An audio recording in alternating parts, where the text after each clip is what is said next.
Praise Lord. ఒక రిలేషన్షిప్లో two individuals, men and women or wife and husband అనేటువంటి వాళ్ళు ఏ రకంగా గనక ఉంటే వారి రిలేషన్షిప్ దీర్ఘకాలం అంటే లాంగ్ లాస్టింగ్గా, హ్యాపీగా, పీస్ తోటి అర్థం చేసుకుంటూ అండర్స్టాండింగ్ వేలో ఉంటుంది అనడానికి బైబిల్లో నుంచి ఒక 10 మార్గాలు చూద్దాము. ఫస్ట్ ఆ 10 వేస్ అనేవి చూడండి. ఆ తర్వాత కొన్ని విషయాలు మాట్లాడుకొని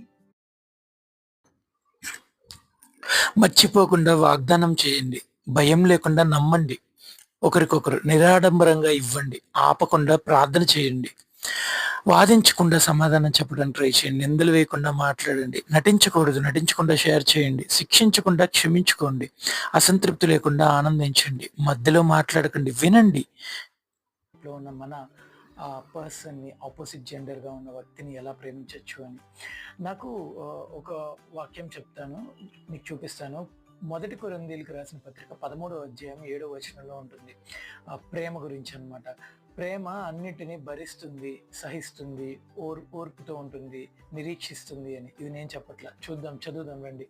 మొదటి కొరింథీయులకు రాసిన పత్రిక 1 Corinthians chapter verse 7. ప్రేమ ఎట్లా ఉంటుంది?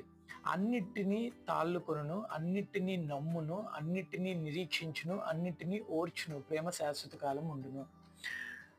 మనకి ప్రేమ అనేటువంటిది చాలా చాలా చాలా చాలా మధురమైనది, వెలకట్టలేనిది. ఈ లోపల ఏంటంటే ప్రేమ, దేవుని ప్రేమ, ఆ తర్వాత తల్లిదండ్రుల ప్రేమ, ఆ తర్వాత భర్తకు భార్య పైన, భార్యకు భర్త పైన ఉండే ప్రేమ, ఇక ఈ లోక ప్రేమలు ఇవన్నీ చాలానే ఉంటాయి. ఇప్పుడు ఒక రిలేషన్షిప్లో ఇద్దరు టూ ఇండివిజువల్స్కి కూడా ఈక్వల్ అమౌంట్ ఆఫ్ షేరింగ్ అనేది ఉండాలి. ఏం షేర్ చేయాలి? లవ్, ట్రస్ట్, ప్రేమ, నమ్మకాన్ని, విధేయతగా ఉండటాన్ని. ఈ మూడు చాలా కీలకం.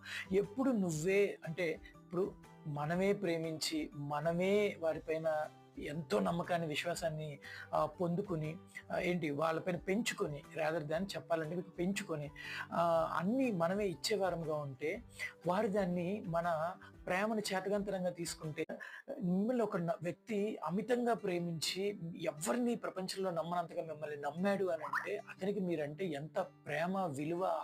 అలాంటి వ్యక్తికి వెన్నుపోటు పొడిచి, బ్యాక్ స్టాబింగ్ చేసి, అలాంటి వ్యక్తులని మీరు ద్రోహం చేసి, బెట్రే చేసి, చీట్ చేసి, వెనకాల ఒక తెలియని ప్రపంచాన్ని సృష్టించి, బయటకేమో ఒక మొహంతో, లోపలేమో ఇంకొక మొహంతో, ఇంట్లో వాళ్ళతో ఒక మొహంతో, బయట వాళ్ళతో ఒక మొహంతో ఉండి నాశనం గుండా ఆ రిలేషన్షిప్ని తీసుకెళ్ళి, ఆ రిలేషన్షిప్ ఎలా వర్కౌట్ అయింది? అస్సలు వర్కౌట్ అవ్వదు. ఒక్కసారి ట్రస్ట్ బ్రేక్ అయితే, నమ్మకం బ్రేక్ అయితే విరిగిన గాజుతో సమానం. అతికించాలని చూస్తే అది ఒక బ్యాండెడ్ రిలేషన్